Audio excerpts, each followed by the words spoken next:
नमस्कार दोस्तों, home science academy में आपका स्वागत करती हूँ। आज आपके लिए बहुत ही महत्वपूर्ण टॉपिक लेकर के आई हूँ। क्या नाम है इसका? अच्छे मापन उपकरण की क्या विशेषताएं होती हैं, इस पे हम चर्चा करेंगे। और ये ऐसा टॉपिक है जो आपका नेट के एग्जाम में और इसके साथ साथ टीजीटी के एग्जाम में, DSSB हुआ आपका, या एंट्रेंस, आप पीएचडी एंट्रेंस दे रहे हो, एमए का एग्जाम दे रहे हो, हर जगह पर ये क्वेश्चंस आपके पूछे जाते हैं। तो पूरा वीडियो बहुत ध्यान से देखिएगा और ये आपके लिए बहुत ही महत्वपूर्ण टॉपिक होने वाला है। यहाँ से क्वेश्चन जो पूछ रहा था आपका, एक आपका रिलायबिलिटी किसे कहते हैं, वैलिडिटी क्या होती है, ऑब्जेक्टिविटी क्या होती है, ये 3 पॉइंट से यहाँ से क्वेश्चंस आपके पूछे जाते हैं। तो इसीलिए इनके बारे में आपको जानना आवश्यक है और एक बार आप पढ़ लेंगे सारी चीजें आपको समझ में आ जाएंगी। ठीक है, तो चलते हैं, देखते हैं मापन क्या होता है। सबसे पहले जानते हैं मूल्यांकन क्या होता है। देखिए, मापन क्या होता है? मूल्यांकन का एक तरीके से अंग होता है मापन, और यह एक सीमित शब्द होता है, जबकि मूल्यांकन एक व्यापक शब्द होता है। मूल्यांकन के अंतर्गत मापन किया जाता है। ठीक है, मापन किसी व्यक्ति का, किसी वस्तु की ये विशेषताओं का वर्णन करता है, मात्रात्मक रूप में भी और गुणात्मक रूप में। मात्रात्मक और गुणात्मक रूप में किया जाने वाला जो है टेस्ट क्या कहलाता है? मापन कहलाता है।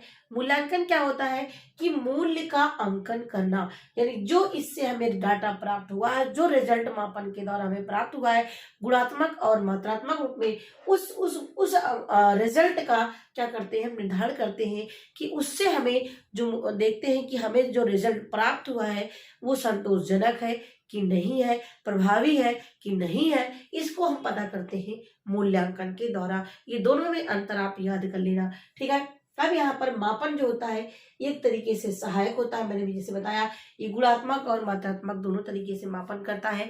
ठीक है, अब यहाँ पर आपका जो मूल्यांकन होता है, अभी आपको चर्चा हम मूल्यांकन पे नहीं करेंगे, अभी आप पे मापन पे चर्चा करेंगे। ठीक है, मापन उपकरण की विशेषताएं होती हैं। ये क्या होती है? व्यवहार। अब देखिए, मापन की 2 प्रकार की विशेषताएं, व्यवहारिक और तकनीकी। व्यवहारिक में उद्देश्यपूर्ण, सुगम और मितव्ययी होते हैं। ठीक है, जबकि हमारा जो तकनीकी होती है, ये तकनीकी के अंतर्गत क्या होता है? वस्तुनिष्ठता, विश्वसनीयता, वैधता और विविधता आता है। तो यानी इसको मैंने डिवाइड कर दिया, इससे आपको पढ़ने में आसानी हो। ठीक है, अब यहाँ पे रिलायबिलिटी क्या होती है और वैलिडिटी क्या होती है, सारी चीजों पे हम चर्चा करेंगे। सबसे पहले हम विश्वसनीयता पे चर्चा करेंगे, जिसको हम रिलायबिलिटी कहते हैं।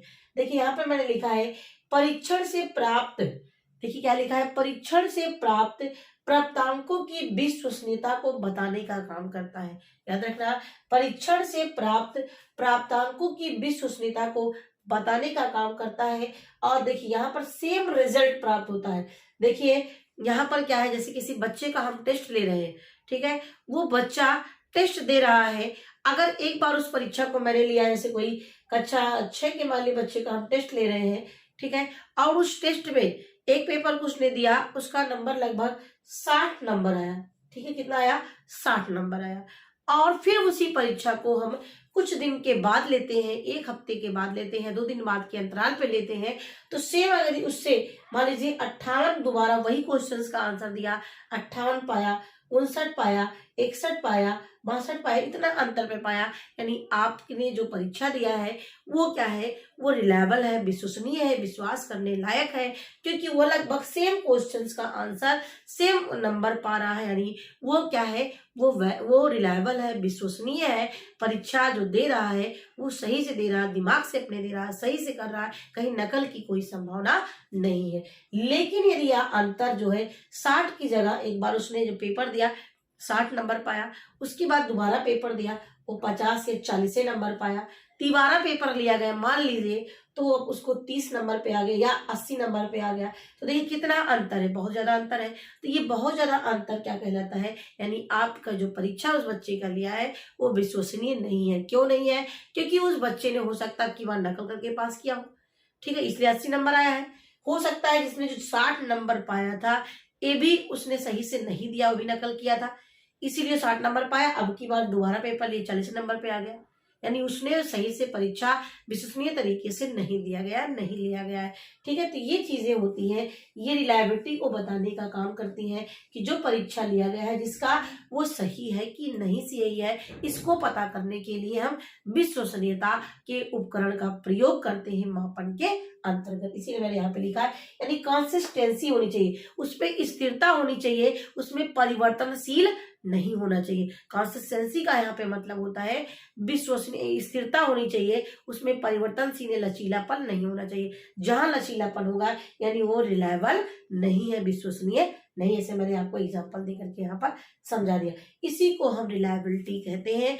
अभी इसमें मैं आपको आगे बताऊंगी रिलायबिलिटी कितने प्रकार की होती है, वैलिडिटी कितने प्रकार की होती है, जहां से और भी डीप आपसे क्वेश्चन पूछा जाता है नेट में भी, अदर भी एग्जाम में भी, तो वो भी मैं आपको चर्चा करूंगी। ठीक है, ये आपको रिलायबिलिटी हो गया। अब आते हैं हम वैलिडिटी पे। वैलिडिटी क्या होती है? देखिए, दिया गया परीक्षण मापन के उद्देश्यों को किस सीमा तक पूरा करता है, यानी हम जो टेस्ट ले रहे हैं वो हमने जो उद्देश्य बनाया है अपना, वो हमारे उद्देश्य को पूरा कर रहा है कि नहीं, जो मैं टेस्ट ले रही हूँ वो। अब यहाँ पर मैं एग्जांपल दे करके आपको समझाती हूँ। जैसे आपने बच्चों को कल हिंदी का पेपर है, मान लीजिए बच्चों को क्या है पेपर, हिंदी का पेपर है, और आपने उसको क्या दे दिया, संस्कृत का पेपर दे दिया, तो क्या वो वैलिड है? नहीं वैलिड है। क्यों नहीं वैलिड है? क्योंकि आप बच्चा हिंदी की तैयारी करके आया है, हिंदी पढ़ रहा है, आपने उसको उर्दू दे दिया, संस्कृत दे दिया, तो यानी आपने उसके मापन को क्या है, मापन सही सिद्ध नहीं होगा, क्योंकि आप मूल्यांकन सही नहीं कर पा रहे, मापन नहीं कर पा रहे। क्यों नहीं कर पा रहे? क्योंकि उसको देने आया वो संस्कृत का, हिंदी का पेपर, आपने उसको संस्कृत या उर्दू का पेपर दे दिया, तो ये वैलिड यानी वैध नहीं है। दूसरा आपका जैसे सब्जेक्ट मैंने जैसे बता दिया।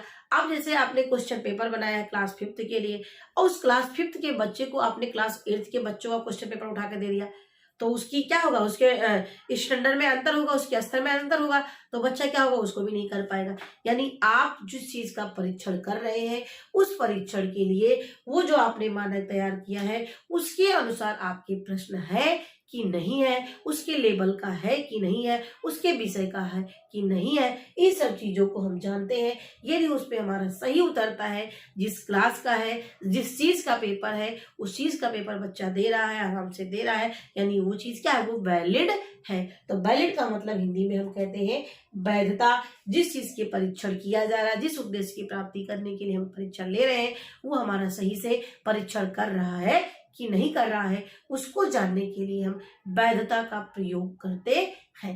ठीक है, तो ये आपका रिलायबिलिटी हो गया और वैधता हो गया। जैसे मैंने आपको एग्जांपल दिया क्लास 5th के, वैसे क्लास 9th के बच्चों का सोशल साइंस का पेपर है, और आप उस दिन क्या दे रहे हैं, आपको उसको इंग्लिश दे रहे हैं, तैयारी करके आया है सोशल साइंस का, आप इंग्लिश पकड़ा रहे हैं। कैसे आप, ये चीज क्या है, वैलिड नहीं है, क्योंकि बच्चा क्या है, उसको कर ही नहीं पाएगा। जब कर नहीं पाएगा तो उसको हम टेस्ट नहीं कर पाएंगे, उसकी जांच नहीं कर पाएंगे कि उसमें वो सही है कि नहीं सही है। ठीक है, तो ये होता है वैलिडिटी। ठीक है, नेक्स्ट हम आते हैं ऑब्जेक्टिविटी क्या होती है। ऑब्जेक्टिविटी क्या होती है, इसमें अंकन से संबंधित होता है, यानी इसमें अंकन यानी डिजिट होती है, अंक से संबंधित रिजल्ट यहाँ पे प्राप्त करते हैं। यदि इसको हम देखा जाए, इसको हम निष्पक्षता भी कहते हैं। क्या कहते हैं, निष्पक्षता भी कहते हैं। निष्पक्षता का मतलब होता है कि बिना किसी पक्ष की ओर होना, या बिना किसी पक्ष नहीं बल्कि जो निष्पक्ष हो, बिना कोई किसी के पक्ष में ना हो, यानी उसी को हम निष्पक्षता कहते हैं। देखिए आज के जो एग्जाम होते हैं क्या होते हैं, सब्जेक्टिविटी कम होती है, ऑब्जेक्टिव जो क्वेश्चन होते हैं, एमसीक्यूज जो होते हैं, ये ज्यादा रिलायबल होते हैं, वैलिड होते हैं, और ये ज्यादा निष्पक्ष होते हैं। इनसे जो रिजल्ट प्राप्त होता है वो भी वैलिड होता है। ठीक है, विश्वसनीय होता है। ठीक है, यानी परीक्षण में सम्मिलित किए गए प्रश्न क्या होने चाहिए, स्पष्ट हो और उनका ही निश्चित उत्तर होना चाहिए, जो जिसका परीक्षण करना आसान हो जाता है। यानी जो हम क्वेश्चंस दे रहे हैं उनके लेवल का हो, ठीक है, और वो चीज क्या हो, निश्चित उसका उत्तर। ऐसा नहीं एक उसका आंसर कई आ रहा है, तो यानी आप वहां पर जांच नहीं कर पाएंगे। बच्चा ए भी लगा सकता है, बी भी लगा सकता है, सी भी लगा सकता है। तो इसीलिए देखिए जो आपके ऑब्जेक्टिव वाले क्वेश्चंस होते हैं, एमसीक्यू जो क्वेश्चंस होते हैं, उसमें क्या होता है, उसमें फिक्स है कि ए बी सी डी में यही सही है, ए सही है तो बी है तो सी है तो डी सही है। इसके अलावा आप उसमें ऐसा नहीं करेंगे चारों सही है, ठीक है, यानी कहने का मतलब जो ऑप्शन दिया जाए उसका जो उत्तर हो, उसका उत्तर में क्लियरिटी हो कि इसका उत्तर केवल यही है और कोई दूसरा नहीं है। इससे विश्वसनीयता पता चलती है, इससे निष्पक्ष होता है, इससे जो हम रिजल्ट पाते हैं वो भी हमारा वैलिड या विश्वसनीय होता है। तो इसी को हम ऑब्जेक्टिविटी कहते हैं, निष्पक्ष भाव से टेस्ट लेना, टेस्ट कराना। ठीक है, तो ये हमारा होता है ऑब्जेक्टिविटी। इसी देखिए मैंने एमसीक्यू लिखा है, यानी जो बेस्ड आपके एग्जाम हो रहे हैं इस समय एमसीक्यू बेस्ड एग्जाम होते हैं, जितने भी हाई लेवल के आपके एग्जाम होते हैं। अब हमारा आता है यूटिलिटी। यूटिलिटी किसे कहते हैं? यूटिलिटी का मतलब जो भी हम परीक्षण ले रहे हैं उनके दैनिक जीवन में उसका क्या हो, उपयोग हो। अब देखिए मान लीजिए अब बच्चों के जैसे छोटे बच्चों का हम देख रहे हैं कि उनको ईवीएस एक पेपर डाल दिया गया है, फिजिकल एजुकेशन डाल दिया गया है। क्यों डाल दिया गया है? इसके पीछे कुछ उसका उद्देश्य है। ठीक है, ईवीएस को डालने से बच्चे अपने इन्वायरमेंट के बारे में जाने, थोड़ी बहुत साइंस के बारे में उसमें जाने, जिससे अपने दैनिक जीवन में जो चीज उनके सामने घटित हो उसके बारे में क्या हो, जान सके। यानी पढ़ाई वही की जाए, शिक्षा वही दी जाए जो उनके दैनिक जीवन में उपयोग हो और उसको अपने दैनिक जीवन में जाने, समझे और उसका उपयोग करें। यानी ऐसा हो दैनिक जीवन में उपयोग। पता लगा आपने कोई चीज दिया है, उसका आपके दैनिक जीवन से कोई मतलब ही नहीं बच्चा, सीख लिया इधर से सीखा, इधर से निकाल दिया। तो यानी कहने का मतलब परीक्षण ऐसा किया जाए जो उनके लिए उपयोगी हो व्यवहारिक रूप में। ठीक है, अब यहाँ पे आता है डिफिकल्टी। डिफिकल्टी भी मापन के उपकरण की विशेषताएं होती है। डिफिकल्टी का मतलब होता है प्रश्न अधिक न तो कठिन हो और न तो अधिक सरल हो, इसको हम बोलते हैं डिफिकल्टी। ठीक है, यानी एक लेवल का होना चाहिए। पता लगा आपने बहुत ज्यादा टफ पेपर दे दिया है, ठीक है, मान लीजिए ऑब्जेक्टिव क्वेश्चन दे दिया, बहुत ज्यादा टफ दे दिया, अब बच्चे क्या कर नहीं पाए, क्यों? क्योंकि इन पढ़ा ही नहीं है। इतना टफ पेपर, उनका जो लेवल है, लेवल सामान्य है और आपने सामान्य से कहीं ज्यादा लेवल का हाई पेपर दे दिया, या पेपर बहुत इजी दे दिया। इजी भी दे देंगे तब भी आपको उसको टेस्ट लेने में समस्या होगी। तो पेपर कैसा होना चाहिए? ना तो बहुत टफ होना चाहिए, ना तो बहुत इजी होना चाहिए, मीडियम लेवल का होना चाहिए, जिससे उसका जो रिजल्ट प्राप्त हो उसका आकलन किया जा सके, उसका सही रिजल्ट निकाला जा सके। ठीक है, तो यह हमारा होता है डिफिकल्टी। नेक्स्ट आता है डिस्क्रिमिनेशन, जिसको हम बोलते हैं विभेदीकरण। क्या होता है? विभेदीकरण। विभेदीकरण का क्या मतलब होता है? यानी परीक्षण से प्राप्त परिणाम, परीक्षण से जो प्राप्त परिणाम होते हैं सबके क्या होते हैं? अलग अलग होते हैं।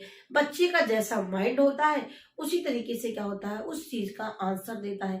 अगर जैसा उसका माइंड का लेवल होगा उसी के अनुसार उसके क्वेश्चंस में, चाहे ऑब्जेक्टिव होते हैं चाहे सब्जेक्टिव होते हैं, उसका लेवल हाई होता है। अगर उसी से हमें पता चल जाता है श्रेष्ठ बच्चा कौन सा है, कमजोर बच्चा कौन सा है, मंदबुद्धि बच्चा कौन सा है, इस सब चीजों का अनुमान किसके द्वारा लगा सकते हैं? विभेदीकरण। यानी विभेदीकरण का यहाँ पर निगेटिव रोल नहीं है, बल्कि क्या है, एक पॉजिटिव रोल है, जिससे हम बच्चे का लेवल पता कर सकते हैं कि कौन सा श्रेष्ठ है, कौन सा कमजोर है, कौन सा प्रतिभाशाली बालक है, जिससे उनको डिवाइड किया सके और उनकी अलग से क्लास ली जा सके। जैसे जो आपका section A, section B, section C, इस तरीके से होता है, जिससे विभेदीकरण के द्वारा उनकी पढ़ाई को अच्छी तरीके से लाया जा सके, उनका लेवल सही तरीके से बनाया जा सके। लास्ट हमारा आता है बैलेंस, किसे कहते हैं? देखिए बैलेंस भी क्या होता है, यहाँ पर जो प्रश्नों की वितरण की व्यवस्था जो होती है वो क्या होनी चाहिए? क्रमबद्ध होनी चाहिए। जैसे आपने एग्जाम देखा होगा कि जो भी एग्जाम आपके आते से पहले क्या होते हैं? ऑब्जेक्टिव क्वेश्चंस होते हैं, फिर उसके बाद शॉर्ट क्वेश्चंस होते हैं, ठीक है, सॉरी वेरी शॉर्ट क्वेश्चन होते हैं, शॉर्ट क्वेश्चंस होते हैं, लॉन्ग क्वेश्चंस होते हैं। और इससे देखिए इससे क्या होता है, और उनका जो क्वेश्चन पेपर होता है उनकी बुक से एक लेवल वाइज होता है कि सारे चैप्टर को कवर किया गया है, सारे चैप्टर से क्वेश्चंस पूछे गए हैं, छोटे क्वेश्चंस, बड़े questions, long questions, objective question. इससे क्या होगा है, उसमें संतुलन बना रहता है, जिससे बच्चों को करने में इंटरेस्ट भी आता है और क्वेश्चंस का आंसर भी आसानी से वो दे पाते हैं। पहले क्या होता था, 5 क्वेश्चंस लॉन्ग क्वेश्चन दे दिया जाता था या 5 क्वेश्चन खुद लिखना ही रहता था, तो उसमें बच्चे क्या लिखे उससे आप अनुमान नहीं लगा सकते। लेकिन जो आपका ये लेवल जैसा होता है, objective, very short, short, long, इससे उनका एक लेवल भी पता चल जाता है, संतुलन भी बना रहता है और लिखने में, पढ़ने में इंटरेस्ट भी लेते हैं। तो ये चीजें हो गई बैलेंस। ठीक है, प्रश्नों का बैलेंस रखना।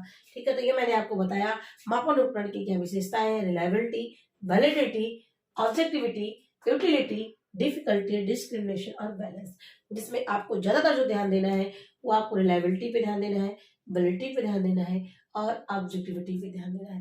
रिलायबिलिटी का मतलब होता है बार बार उस बच्चे का टेस्ट लिया जाए और उसका रिजल्ट सेम आए, उसमें कोई परिवर्तन ना हो, लचीलापन ना हो, तो वो क्या है, वो चीजें विश्वसनीय है।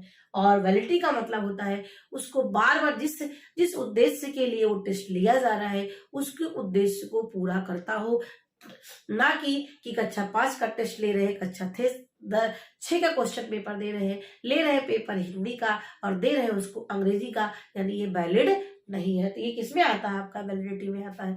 ऑब्जेक्टिविटी का मतलब होता है कि निष्पक्ष तरीके से परीक्षण किया जाए, टेस्ट लिया जाए, जिससे उसका रिजल्ट सही प्राप्त हो, वो आपका ऑब्जेक्टिविटी होता है। जो आपके पेपर होते हैं वो ऑब्जेक्टिव बेस इसीलिए होते हैं जिससे सही पता लगाया जाए, सही लोगों का चुनाव किया जा सके। तो आशा करती हूँ आपको ये वीडियो अच्छी लगी होगी और आपको समझ में आ गया होगा कि जो मैं यहाँ पर बताना चाह रही थी कि एक अच्छे मापन उपकरण की क्या विशेषताएं हैं। तो ये हमारी वीडियो, मेरी वीडियो देखने के लिए आपको बहुत बहुत धन्यवाद। और इस चैनल से यदि आप पहली वीडियो मेरी देख रहे हो तो इस चैनल से आप जरूर जुड़ जाइए। यहाँ पर आपको निश्चित ही आपको मदद मिलेगी और हर तरीके से, चाहे आप टीजीटी पीजीटी एग्जाम दे रहे हो, नेट का दे रहे हो, DSS भी दे रहे हो, होम साइंस से संबंधित या अदर पेपर से संबंधित, आपका रिसर्च वाला जो पेपर है हर जगह पर आपसे पूछे जाते हैं। तो यहाँ पर बहुत ही ईजी वे में और बहुत ही इफेक्टिव तरीके से मैं यहाँ पर आपको बताती हूँ। तो ये हमारी वीडियो आपको अच्छी लगी होगी तो लाइक करना ना भूले